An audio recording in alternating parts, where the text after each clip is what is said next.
Hello साथियों, आप सभी को मेरा प्यारा नमस्कार। कैसे हैं आप? उम्मीद करते हैं अच्छे होंगे। आप लोग का पढ़ाई लिखाई खूब बढ़िया चल रहा होगा। अगर आप भी मैट्रिक फाइनल परीक्षा 2027 में एग्जाम दीजिएगा तो ये क्लास आपके लिए महत्वपूर्ण होने वाला है, क्योंकि आज हम लोग पढ़ने वाले हैं गणित का 20 मोस्ट वीवीआई ऑब्जेक्टिव क्वेश्चन। ठीक है, यह प्रश्न आपको 2027 में मिलने वाला है।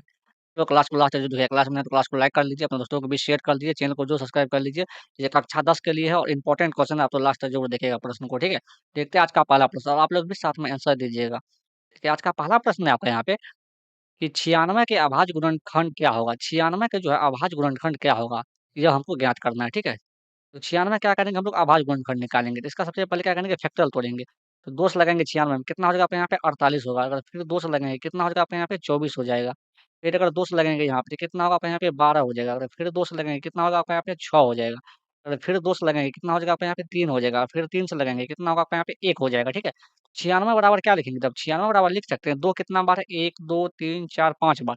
2 को 5 बार गुणा करेंगे 1, 2, 3, 4, 5 और 3 कितना बार है 1 बार, तो 3 1 बार गुणा करेंगे, ठीक है? तो 96 बराबर क्या लिखेंगे 2 5 बार है तो 2 पावर क्या होगा आपके यहाँ पे 5 हो जाएगा और 3 1 बार है 3 पावर कितना हो जाएगा 1 हो जाएगा, ये ठीक है? तो इसका सही आंसर ऑप्शन नंबर सी हो जाएगा। देखते हैं हम लोग 2 का प्रश्न और आप लोग भी साथ में आंसर दीजिएगा।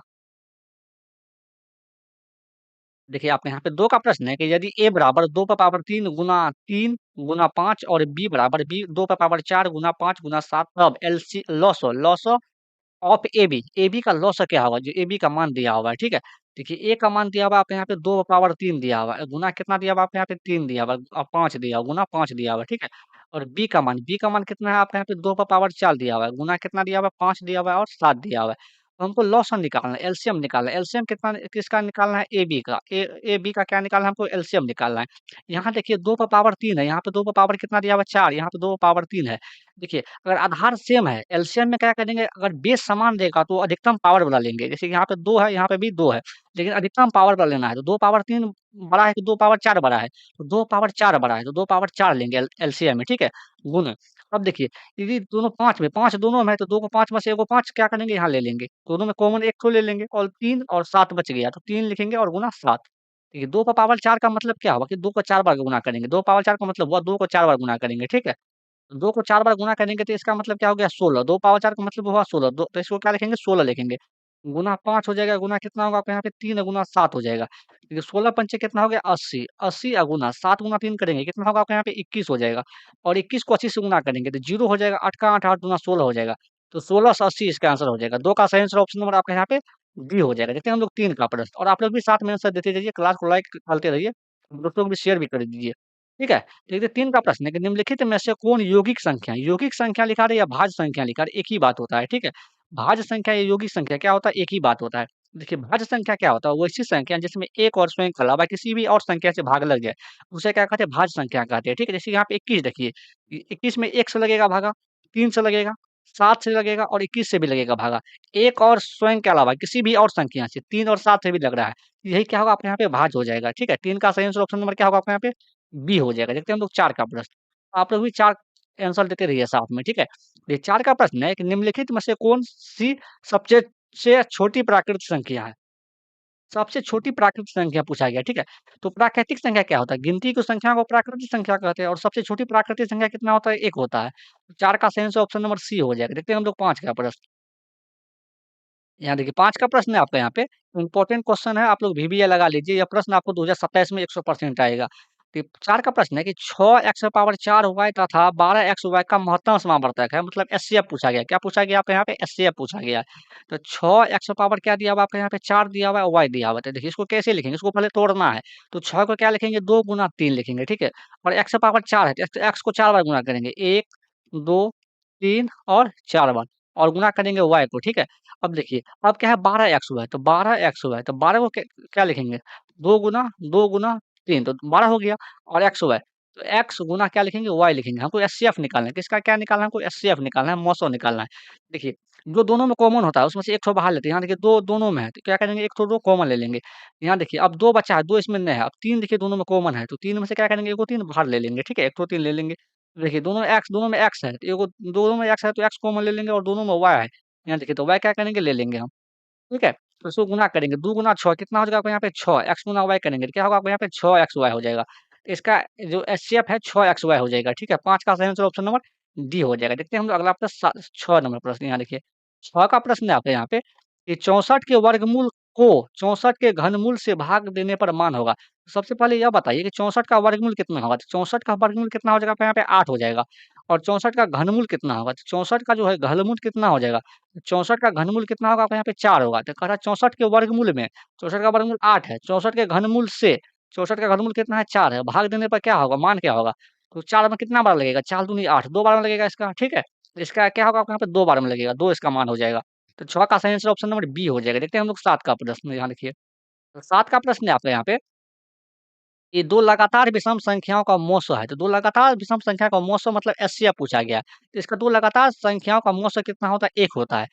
विषम संख्या देखिए पहला विषम संख्या 3 और 5 ले लीजिए या 1 भी 3 इसका एचसीएफ कितना होगा? देखिए 3 से लगाइएगा 5 में कितना बार लगेगा? 1 बार में 3 का 3 3 में से अगर 5 में से 3 घटाइएगा तो क्या होगा? आपके यहाँ पे 2 बचेगा। फिर 2 से लगाइएगा 3 से कितना बार लगेगा? 1 बार में 2 का 2 फिर 3 में से अगर 1 घटेगा 2 घटेगा 1 बचेगा यहाँ पे 2 कितना बार में लगेगा? यहाँ पे 2 बार में लग जाएगा। देखिए इसका एचसीएफ क्या होगा? आपके यहाँ पे 1 हो जाएगा। कोई भी 2 विषम संख्या अपने मन से ले लीजिए जैसे कि यहाँ पे 9 है और 11 है। ठीक है? तो लगातार बोला गया है, लगातार लेना है। उसका एचसीएफ क्या हो जाएगा? आपका यहाँ पे 1 हो जाएगा। आप लोग ध्यान रखिएगा। 7 का सही आंसर ऑप्शन नंबर क्या होगा? आपका यहाँ पे बी हो जाएगा। देखते हैं हम लोग अगला प्रश्न 8 नंबर प्रश्न। यहाँ देखिए 8 का प्रश्न है आपके यहाँ पे कि निम्न में से कौन कौन अपरिमेय संख्या नहीं है? अपरिमेय संख्या नहीं है। इसका मतलब क्या होगा कि परिमेय संख्या पूछा गया है। क्या पूछा गया है आपके यहाँ पे? परिमेय संख्या पूछा गया है। ठीक है? आपको ये ध्यान रखना है। तो देखिए यहाँ पे पाई क्या है? पाई एक अपरिमेय संख्या है, लेकिन पाई का मान कितना होता है? 22/7। देखिए 22/7 परिमेय संख्या है, लेकिन पाई क्या है? अपरिमेय संख्या है। तो √7 भी क्या होगा? अपरिमेय संख्या होगा। ठीक है? देखिए जिसका वर्गमूल निकलेगा वह होगा परिमेय संख्या और जिसका वर्गमूल नहीं निकलेगा वह क्या होगा? अपरिमेय संख्या। जैसे ऑप्शन नंबर सी में देखिए, ऑप्शन नंबर सी में दिया हुआ है √2/√7 दिया हुआ है। ठीक है? देखिए √2 क्या है? अपरिमेय संख्या है, √7 क्या है? अपरिमेय संख्या। अगर अपरिमेय संख्या में अपरिमेय संख्या से भाग देंगे, क्या आएगा? अपरिमेय संख्या। यह भी आंसर नहीं होगा। देखिए देखिए ऑप्शन नंबर डी में देखिए, ऑप्शन नंबर डी में दिया हुआ है 3√75 दिया हुआ है, 3√75 बटा कितना दिया हुआ है आपके यहाँ पे? 48 दिया हुआ है रूट में, ठीक है? 3 का तो 3 लिखेंगे, गुना 75 को क्या लिखेंगे? 75 को लिखेंगे हम लोग 25 गुना 3 लिखेंगे, ठीक है? बटा 48 को क्या लिखेंगे? 48 को लिखेंगे 16 16 गुना 3 लिखेंगे, 16 गुना कितना लिखेंगे? 3 लिखेंगे रूट में, ठीक है? 3 का तो 3 लिखेंगे देखिए, 25 का वर्गमूल कितना निकल जाएगा? आपके यहाँ पे 5 निकल जाएगा, गुना √3 का वर्गमूल नहीं निकलेगा तो क्या होगा? 3 रह जाएगा। यहाँ देखिए 16 का वर्गमूल 4 निकलेगा, √3 का वर्गमूल नहीं निकलेगा तो क्या होगा? √3 हो जाएगा, रूट से रूट कैंसल हो गया, √3 से √3 कैंसल, 3 को 5 गुणा करेंगे तो कितना होगा? 15 बटे कितना हो जाएगा? आपके यहाँ पे 4 हो जाएगा। तो 15/4 तो क्या होगा?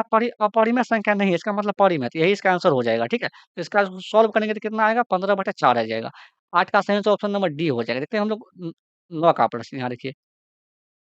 ये 9 का प्रश्न है आपके यहाँ पे कि निम्न में से कौन सी परिमेय संख्या है? तो परिमेय संख्या के बारे में पूछा गया है। तो परिमेय संख्या क्या होता है? देखिए पाई क्या है? अपरिमेय संख्या। जिसका वर्गमूल निकलेगा वह होगा परिमेय संख्या, जिसका वर्गमूल नहीं निकलेगा वह होगा अपरिमेय संख्या। रूट देखिए √11 का भी वर्गमूल नहीं निकलेगा, यह भी अपरिमेय संख्या होगा। √16 का वर्गमूल कितना होगा? 4, तो यही क्या होगा? परिमेय संख्या, ठीक है? √80 का भी वर्गमूल नहीं निकलेगा, यह क्या होगा? अपरिमेय संख्या, आपको ध्यान रखना है। 9 का सही आंसर ऑप्शन नंबर डी होगा। देखते हैं हम अगला प्रश्न 10 का प्रश्न यहाँ देखिए 10 का प्रश्न है आपके यहाँ पे कि निम्नलिखित में से कौन सी परिमेय संख्या है? यहाँ देखिए √64 दिया हुआ है और रूट कितना दिया हुआ है? 36। तो √64 का वर्गमूल कितना निकलेगा? 8 निकलेगा और √36 का वर्गमूल कितना निकलेगा? 6 निकलेगा। तो 8 और 6 का जोड़ेंगे कितना होगा? 14। तो 14 क्या है? परिमेय संख्या, ठीक है? ये क्या होगा? ये परिमेय संख्या हो जाएगा। तो कहते परिमेय संख्या है। यहाँ पे सॉरी अपरिमेय संख्या है, यहाँ पे लिखा था अपरिमेय होता है यहाँ पे, ठीक है? देखिए √25 है, √25 है, तो √25 का वर्गमूल कितना निकलेगा यहाँ पे? √25 का वर्गमूल 5 निकलेगा, फिर √25 का वर्गमूल कितना निकलेगा? 5 निकलेगा, ठीक है?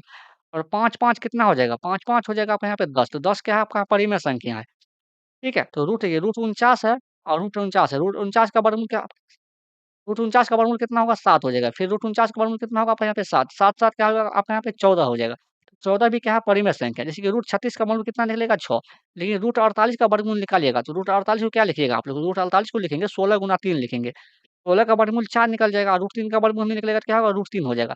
16 √3 हो जाएगा, ठीक है? क्योंकि 16 48 का वर्गमूल नहीं निकलेगा, तो ये क्या है? अपरिमेय संख्या। परिमेय संख्या में अगर 4 √3 को अपरिमेय संख्या जोड़ेंगे तो क्या होगा आपके यहाँ पे? अपरिमेय संख्या।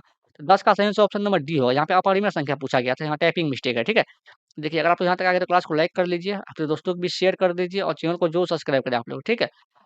देखते हैं अगला प्रश्न 11 नंबर प्रश्न। यहाँ 20 प्रश्न है तो आप लोग लास्ट तक ज़रूर देखिएगा। देखिए यहाँ पे 11 का प्रश्न है आपके यहाँ पे ये रूट का 10 और रूट का 15 इसका मान क्या होगा? सबसे पहले यह देखिए यहाँ पे लिखा हुआ है, रूट का 10 गुना रूट का 15 इसका मान क्या होगा? ठीक है, परिमेय संख्या और परिमेय संख्या, पूर्णांक संख्या, प्राकृतिक संख्या। सबसे पहले हम एक चीज़ बताते हैं आपको, जैसे कि रूट ए गुना रूट बी, इसको हम क्या लिखेंगे? तो रूट ए गुना रूट बी को लिख सकते हैं हम रूट ए बी, ठीक है? इसको भी इस तरीक़ा से लिख सकते हैं हम रूट, क्योंकि ये फ़ॉर्मूला होता है, आप लोग ध्यान रखिएगा। वो रूट 10 गुना रूट 15 लिखेंगे। अब देखिए रूट 10 गुना 15 को क्या लिखेंगे? 10 पंच 150, 10 गुना 15 करने के 150 हो जाएगा, और 150 का वर्गमूल नहीं निकलेगा, ठीक है? तो यह क्या होगा? अपरिमेय संख्या हो जाएगा। 11 का सही आंसर ऑप्शन नंबर बी हो जाएगा। देखते हैं हम लोग 12 का प्रश्न, यहाँ देखिए 12 का प्रश्न है आपका यहाँ पे। देखिए यहाँ पे 12 का प्रश्न है आपका यहाँ पे, निम्नलिखित में से किसका दशमलव प्रसार शांत है? तो प्रसार शांत पूछा गया है। तो देखिए एक तो होता है शांत होता है, और आप लोग 1.4 में पढ़ा होगा, और दूसरा क्या होता है? अशांत होता है। आप लोग ध्यान रखिएगा, एक होता है शांत। कोई भी भिन्न शांत कब होगा? कोई भी भिन्न जो है पी बटे क्यू शांत कब होगा? जब उसके हर में 2 और 5 के अलावा कोई भी फैक्टर नहीं होगा, तब क्या होगा आपका यहाँ पे? शांत होगा। लेकिन कोई भी भिन्न अशांत कब होगा? कोई भी भिन्न अशांत तब होगा जब उसके हर में 2 और 5 के अलावा कोई भी फैक्टर, तीसरा फैक्टर आ जाएगा, तब क्या होगा? वो शांत होगा, ठीक है? जैसे कि यहाँ ऑप्शन नंबर ए में देखिए, ऑप्शन नंबर ए में दिया हुआ है 2/5 दिया, 2/15 दिया हुआ है। यहाँ देखिए 15 को अगर तोड़िएगा तो 5 गुना 3 होगा, ठीक है? 5 गुना 3 होगा। लेकिन यहाँ पे देखिए 5 तो है लेकिन 3 है, तो हम क्या बोले थे? शांत तभी होगा जब 2 और 5 के अलावा कोई भी संख्या नहीं रहना चाहिए। यहाँ पे 2 और 3 के अलावा 3 भी है, 2 और 5 के अलावा 3 भी है। ठीक है? ये क्या होगा? अशांत होगा। या तो 2 रहे या 5 रहे, या 2 और 5 दोनों रही है, तबे शांत होगा। यहाँ देखिए 11 बटा दिया हुआ है आपका यहाँ पे 160 दिया हुआ है। 160 को अगर तोड़िएगा आप लोग, इसका अभाज्य गुणनफल निकालते हैं, एलसीएम लेते हैं, तो कितना होगा? 80 हो जाएगा। फिर 2 से लगेगा, कितना होगा आपका यहाँ पे? 40। फिर 2 से लगेगा, कितना होगा आपका यहाँ पे? 20 हो जाएगा। फिर 2 से लगेगा, कितना होगा आपका यहाँ पे? 10 हो जाएगा। फिर 2 से लगेगा, कितना होगा आपका यहाँ 5। यहाँ देखिए इस 160 को जो हम फैक्टर तोड़े हैं, तो 2 और 5 के अलावा कोई भी चीज़ नहीं है, कोई भी तीसरा फैक्टर नहीं है। यह क्या होगा? आपका शांत हो जाएगा, ठीक है? यही क्या होगा? शांत हो जाएगा। 12 का सही आंसर ऑप्शन नंबर बी हो जाएगा। देखते हैं हम लोग 13 का प्रश्न, इंपॉर्टेंट क्वेश्चन है, आप लोग देखते रहिएगा, ठीक है? चलिए हम लोग अब ये 13 का प्रश्न है आपके यहाँ पे, किसी द्विघात बहुपद के शून्यक अगर 2 एवं 6 है तो द्विघात बहुपद होगा। देखिए इसका शून्यक दिया हुआ है, तो मान लेते हैं पहला जो शून्यक है इसको अल्फा मान लेते हैं। अल्फा का मान 2 दिया हुआ है, दूसरा शून्यक जो 6 दिया हुआ है इसको हम बीटा मान लेते हैं। बीटा का मान कितना है? 6 है। तो द्विघात बहुपद निकालना है, द्विघात बहुपद निकालना है। द्विघात बहुपद निकालने का फ़ॉर्मूला क्या होता है? पीएक्स बराबर द्विघात बहुपद फ़ॉर्मूला निकालना होता है एक्स स्क्वायर माइनस शून्यकों का योगफल alpha plus beta into x plus शून्यकों का गुणनफल अल्फा इंटू बीटा होता है। ठीक है? एक्स स्क्वायर का तो एक्स स्क्वायर लिखेंगे माइनस शून्यकों का योगफल, तो 2 प्लस कितना हो जाएगा आपके यहाँ पे 6 इंटू में कितना हो जाएगा आपके यहाँ पे एक्स प्लस शून्यकों का गुणनफल 2 गुना 6 हो जाएगा। एक्स स्क्वायर का तो एक्स स्क्वायर लिखेंगे माइनस का 6 और 2 को जोड़ेंगे कितना होगा 8 एक्स प्लस का कितना हो जाएगा आपके यहाँ पे 6 दूनी का 12 होगा, 6 दूनी कितना होगा आपके यहाँ पे 12 हो जाएगा। तो इसका सही आंसर ऑप्शन नंबर क्या होगा? तो यहाँ पे टाइपिंग थोड़ा मिस्टेक हुई, यहाँ पे माइनस लगा लेते हैं, ठीक है? तो 13 का सही आंसर ऑप्शन नंबर डी हो जाएगा। एक्स स्क्वायर माइनस का 8 एक्स प्लस का 12 यही हो जाएगा। 13 का सही आंसर ऑप्शन नंबर डी हो जाएगा। देखते हैं हम लोग 12 का प्रश्न, यहाँ देखिए 12 का प्रश्न है आपके यहाँ पे, 14 का है सॉरी। देखिए यहाँ पे 14 का प्रश्न है कि यदि बहुपद 2x स्क्वायर प्लस का 5x माइनस के शून्यक एक दूसरे का व्युत्क्रम है। देखिए व्युत्क्रम हो तो के का मान होगा। व्युत्क्रम का मतलब क्या होता है? उल्टा होता है। क्या होता है आपका यहाँ पे? उल्टा होता है। आप लोग ध्यान रखिएगा। अगर शून्यक जो है एक दूसरे के उल्टा है, तो यहाँ पे सबसे पहले हम ए बी की सी का मान निकालते हैं। ए का मान कितना हो जाएगा आपका यहाँ पे 2 हो जाएगा, बी का मान कितना होगा आपका यहाँ पे 5 हो जाएगा, और सी का मान कितना हो जाएगा आपका यहाँ पे माइनस का के हो जाएगा। एक दूसरे का उल्टा है इसका शून्यक, तो एक तो अगर पहला शून्यक अल्फा है, तो दूसरा क्या होगा? बीटा हो जाएगा, 1/बीटा हो जाएगा, ठीक है? इसको गुना करेंगे तो अल्फ़ा इंटू बीटा होगा। अल्फ़ा इंटू बीटा का मान कितना होगा? 1 हो जाएगा। इसको अगर अल्फ़ा इंटू बीटा का फ़ॉर्मूला क्या होता है? सी बटे ए बराबर कितना होगा? 1 हो जाएगा। सी का मान देखिए यहाँ पे माइनस का के है, तो माइनस का के लिखेंगे, और ए का मान क्या है आपका यहाँ पे 2, तो 2 लिखेंगे। बराबर कितना होगा? 1 हो जाएगा। कोना-खनी गुना कीजिएगा, के का मान कितना निकल जाएगा आपका यहाँ पे? माइनस का 2 निकल जाएगा। तो कोना-खनी गुना कीजिएगा तो ठीक है? तिर्यक गुना। तो 14 का सही आंसर ऑप्शन नंबर बी हो जाएगा। देखते हैं हम लोग 15 का प्रश्न। यहाँ देखिए 15 का प्रश्न है आपके यहाँ पे कि यदि बहुपद एक्स स्क्वायर माइनस का 9 एक्स प्लस ए के मूलों का गुणनफल दिया हुआ, मूलों का गुणनफल कितना दिया हुआ 8 है, तो ए का मान क्या होगा? सबसे पहले यहाँ पे एबीसी का मान निकालेंगे। ए का मान 1 हो जाएगा, बी का मान कितना होगा आपके यहाँ पे माइनस का 9, और सी का मान कितना हो जाएगा आपके यहाँ पे 1 हो जाएगा। मूलों का गुणनफल, तो मूलों का गुणनफल क्या होता है? अल्फा इंटू बीटा होता है, ठीक है? अल्फा इंटू बीटा क्या होता है? सी बटा ए हो जाता है। तो सी का मान कितना है यहाँ पे 1 है, और ए का भी मान कितना है? 1 है। ठीक है? यहाँ पे 8 दिया हुआ है, मूलों का गुणनफल का इसका मान दिया हुआ है 8। यहाँ पे ए है ना, यहाँ पे सॉरी ए है, ठीक है? यहाँ क्या होगा? ए का मान ए हो जाएगा, यहाँ पे ए है। ए का मान देखो ए में 8 से ए में अगर 1 से भागा दीजिएगा, क्या होगा? ए हो जाएगा। तो 8 बराबर कितना होगा? ए हो जाएगा, ठीक है? ए का मान कितना निकल गया यहाँ से? 8 निकल गया। 15 का सही आंसर ऑप्शन नंबर सी हो जाएगा। देखते हैं हम लोग अगला प्रश्न, 16 का प्रश्न। यहाँ देखिए 16 का प्रश्न है आपका यहाँ पे कि यदि पी एक्स बराबर एक्स स्क्वायर माइनस का 3x माइनस 4 का एक शून्यक है, एक शून्यक क्या होगा? सबसे पहले हम इसको शून्यक निकालेंगे जो बहुपद दिया हुआ है, द्विघात बहुपद। एक्स स्क्वायर माइनस का 3x और माइनस का 4 ठीक है? जब भी शून्यक बोलेगा तो आपको बराबर 0 करना पड़ेगा, ठीक है? तो एक्स स्क्वायर को क्या लिखेंगे? माइनस का 3x को क्या लिखेंगे? तो माइनस का 4x हो जाएगा और प्लस का x हो जाएगा और माइनस का 4 बराबर क्या होगा आपको यहाँ पे 0। एक्स दोनों में कॉमन लेंगे, अगर एक्स कॉमन लेंगे तो यहाँ क्या बच जाएगा आपको यहाँ पे एक्स माइनस का 4 बचेगा, ठीक है? अभी दोनों में अगर प्लस का 1 कॉमन लेते हैं तो क्या होगा आपको यहाँ पे एक्स माइनस का 4 हो जाएगा, बराबर कितना होगा 0। देखिए आपको गुणनखंड निकालने के लिए आता होगा, हम उम्मीद करते हैं। आप लोग क्लास 9th में भी पढ़ा होगा, 10th में भी पढ़ा होगा, ठीक है? दोनों में क्या करेंगे एक्स माइनस 4 कॉमन ले लेंगे, अगर एक्स माइनस 4 कॉमन लेंगे तो यहाँ क्या बचेगा एक्स प्लस 1 हो जाएगा, बराबर कितना होगा 0। एक्स माइनस 4 बराबर एक बार हो जाएगा 0, ठीक है? एक बार क्या होगा आपको यहाँ पे एक्स प्लस 1 बराबर 0 हो जाएगा। यहाँ से देखिए एक्स का मान कितना निकल जाएगा आपको यहाँ पे 4, यहाँ से एक्स का मान कितना निकल जाएगा माइनस का 1। देखिए एक्स का 2 मान निकला है, एक्स का एक तो माइनस का 1 मान निकला है, एक प्लस का 4 निकला है, ठीक है? आपको ध्यान रखना है। तो हमसे एक शून्यक पूछा गया है, तो ऑप्शन में देखिए कौन-सा शून्यक है? ऑप्शन में देखिए माइनस का 1 कहीं नहीं है, लेकिन 4 है, तो 4 ही हो जाएगा इसका आंसर, ठीक है? क्योंकि एक ही बताना है, 2 शून्यक निकला है, उस एक बताना है हमको। ऑप्शन में जो रहेगा वही आपका आंसर होगा। 16 का सही आंसर ऑप्शन नंबर बी होगा। देखते हैं हम लोग अगला प्रश्न 17 का प्रश्न, यहाँ देखिए 17 का प्रश्न है आपका यहाँ पे कि द्विघात बहुपद एक्स स्क्वायर माइनस 2 के शून्यक है, इसका भी शून्यक ज्ञात करना है। तो यहाँ प्रश्न है आपके यहाँ पे कि एक्स स्क्वायर माइनस का 2 शून्यक जब भी बोलेगा तो बराबर आपको 0 करना पड़ेगा, ठीक है? 0 कर लीजिएगा। एक्स स्क्वायर का तो एक्स स्क्वायर लिखेंगे, माइनस का 2 है, बराबर को सेल लेके जाएँगे तो क्या होगा प्लस का 2 हो जाएगा, ठीक है? तो ये बराबर के साइड स्क्वायर है, बराबर को सेल लेके जाएँगे तो क्या होगा रूट लग जाएगा, लेकिन प्लस माइनस का भी चिन्ह लगेगा।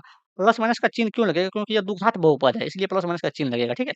यहाँ से एक्स का मान 2 निकलेगा, एक्स का 2 मान निकलेगा, तो प्लस का रूट 2 निकलेगा, और एक तो माइनस का रूट 2 निकलेगा, ठीक है? आपको यहाँ ध्यान रखना है। तो प्लस का रूट 2 और माइनस का रूट 2 ऑप्शन नंबर बी में है 17 का। देखते हैं हम लोग 18 का प्रश्न। यहाँ देखिए 18 का प्रश्न है आपका यहाँ पे कि यदि द्विघात बहुपद एक्स स्क्वायर माइनस का 2x प्लस 5 के शून्यक अल्फा एवं बीटा हो तो अल्फा इंटू बीटा का मान होगा। सबसे पहले हम एबीसी का मान निकालेंगे। ए का मान कितना हो जाएगा आपका ए हो जाएगा, बी का मान कितना होगा आपको यहाँ पे माइनस का 2 और सी का मान कितना हो जाएगा आपको यहाँ पे 5 हो जाएगा, ठीक है? अल्फा इंटू बीटा मतलब शून्य को गुणनफल क्या होगा आपको यहाँ पे सी बटा ए हो जाएगा। सी का मान कितना है 5 है, ए का मान कितना है 1 है और 5 में 1 से भगा देंगे कितना होगा आपको यहाँ पे 5 हो जाएगा इसका आंसर। 18 का सही आंसर ऑप्शन नंबर ए हो जाएगा। देखते हैं हम लोग 19 का प्रश्न यहाँ देखिए।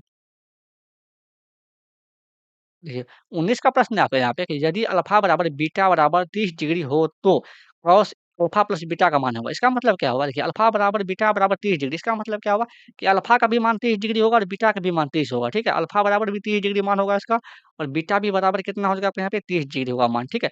हमको यहाँ पे मान रख देते हैं कॉस अल्फ़ा, अल्फ़ा का मान कितना है 30 डिग्री और बीटा का मान कितना है 30 डिग्री, ठीक है?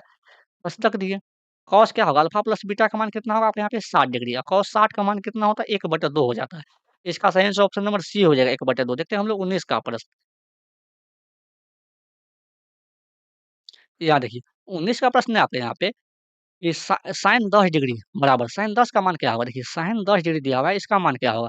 तो साइन 10 डिग्री का तो मान नहीं होता कोई, जैसे कि साइन 45 का मान कितना होता है? एक साइन 45 का मान 1/√2 होता है। इसी तरीके से साइन 10 का तो मान नहीं होता है। साइन 10 को कैसे लिख सकते हैं हम लोग? साइन 10 को लिखेंगे साइन 10 डिग्री बराबर साइन 90 डिग्री और माइनस का 80 डिग्री, ठीक है? क्योंकि साइन अगर 90 में से 80 घटाइएगा तो कितना बचेगा? 10 बचेगा और साइन 90 माइनस थीटा क्या होता है? Cos theta. यहाँ क्या होगा? Cos theta. थीटा का जगह क्या हो जाएगा आपका यहाँ पे 80 डिग्री। तो साइन का यहाँ देखिए साइन 10 डिग्री बराबर क्या होगा? कॉस 80 डिग्री हो जाएगा, ठीक है? Cos 80 degree. तो 20 का सही आंसर ऑप्शन नंबर बी होगा।